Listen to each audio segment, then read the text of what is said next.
Is Nelson Chamisa a ZANU-PF project? That's the question every Zimbabwean has. But some are saying this might be Nelson Chamisa's paper 2 for Zimbabweans as ZANU-PF launches President Mnangagwa's ED 2030 agenda. Let's talk about it.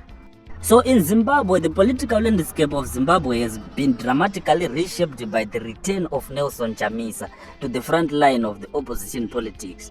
After a 2-year break that followed his abandonment of the Citizen Coalition for Change, as you know as CCC, in January 2024.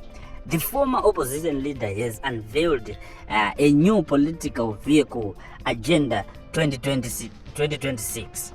So this agenda aimed squarely at challenging President Emmerson Mnangagwa's controversial plan to extend his rule beyond the constitutional limit of 2028. We can't lie, every Zimbabwean who is normal should support this agenda. But this comeback, however, is not without its own deep-seated controversy, as Chamisa finds himself battling explosive allegations that he is, in fact, working with the ruling party, or he was bought by the ruling party. And some saying it's a calculated ZANU-PF project, Chamisa, who is designed to manage and ultimately demobilize the opposition movement. So those are strong allegations, guys. Are very serious allegations, but there is no proof about it. So for the sake of progress, to those who didn't know, Chamisa formally announced his re-entry into the political arena on the 23rd of January 2026, stating that he had returned to fill a void that had remained stubbornly vacant during his absence. Speaking at a press briefing in Harare, he used evocative language to explain his decision, stating, "I left the dance floor hoping somebody else would occupy it, but it has remained vacant.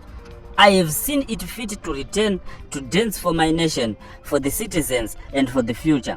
So this move signals a direct confrontation with the ruling party ambition, known as the ED 2030 agenda, which seeks to extend President Emmerson Mnangagwa's second term and final term by 2 years.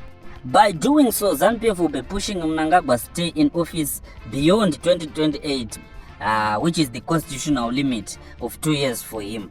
But this plan has been a subject of much debate and opposition condemnation. It involves a resolution by ZANU-PF to amend the constitution to accommodate the extension. Chamisa dismissed this plan as a mere foolishness, arguing that the real issue facing the nation was the complete breakdown of constitutional governance. Chamisa also said there is no constitution in this country. It has been shredded.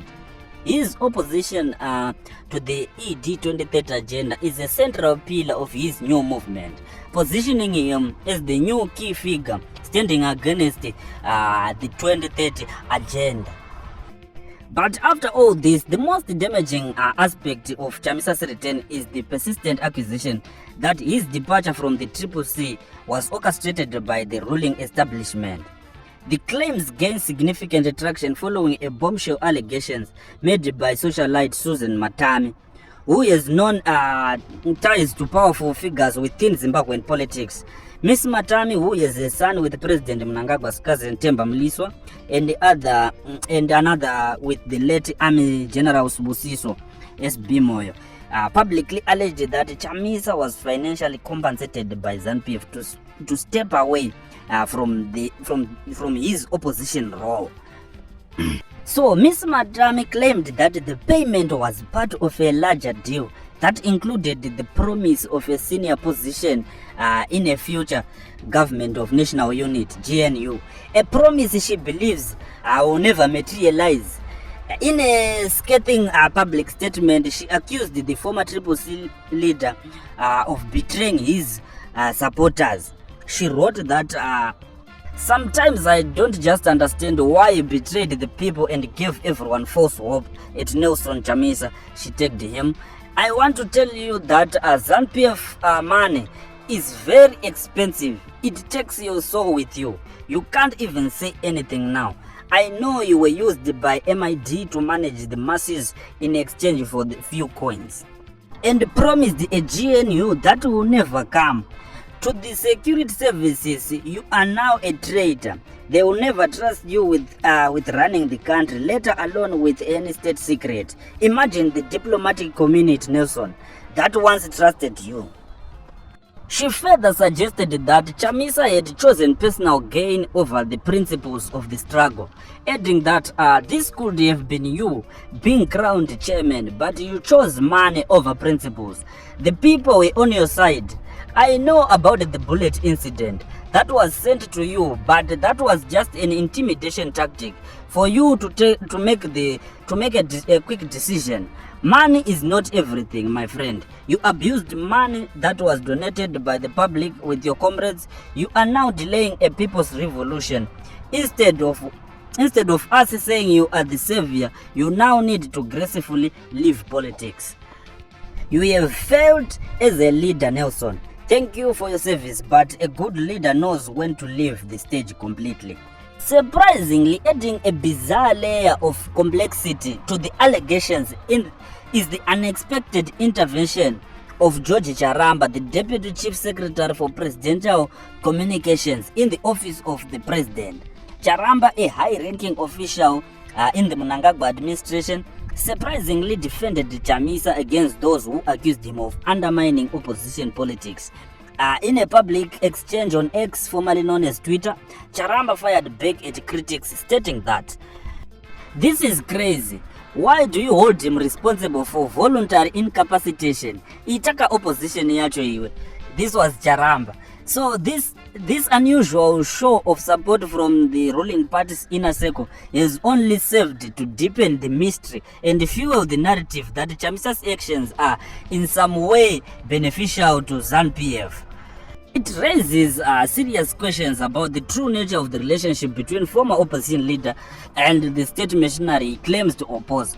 The allegations of a secret deal between Chamisa and Mnangagwa to help defend the status quo for ethnic, hegemonic, political reasons and money are now circulating widely, though Chamisa denies them. So as we speak, there is a battle in the opposition, what we would like to call the new front, Chamisa versus Defend the Constitution platform. The controversy surrounding Chamisa's return is not limited to the ruling party alone. A fierce political confrontation has erupted between him and the organizers of the Defend the Constitution platform, DCP, led by Jameson Timber. The DCP, which includes prominent opposition figures such as Tendai Biti, Job Scala, Mnyaradzi Bisai, Jacob Ngarivume, and Obet Masaraure. Yes, I'm sorry if I pronounced that wrong. Views Chamisa's return with deep suspicion. So ndo patashika pasa politics vamwe vari kuti akatengwa mukomana, and this is what being said. Vanhu vari kuti he was threatened and akatora mari, sold the struggle, and these are saying why wakudzoka izvezvi, uri kuda kufuti kuti ungonyengedza vanhu worwa pasi futi, you are a traitor, uri mutengesi iwe. So as journalists, we don't know anything. As we always say on this platform, that journalists don't know anything, they hear through others. And this is what's happening. And tell us what you think concerning this issue. Munomirana Chamisa ere kana kuti DCP Defend the Constitution platform. So batana wakomana. And some are saying this guy was promised a higher position in GNU, but that is not going to happen. He's not going to see anything, and we know ZANU-PF. So it's a very interesting situation which is going on. Tell us what you think in the comment section, and we'll see you on the next one.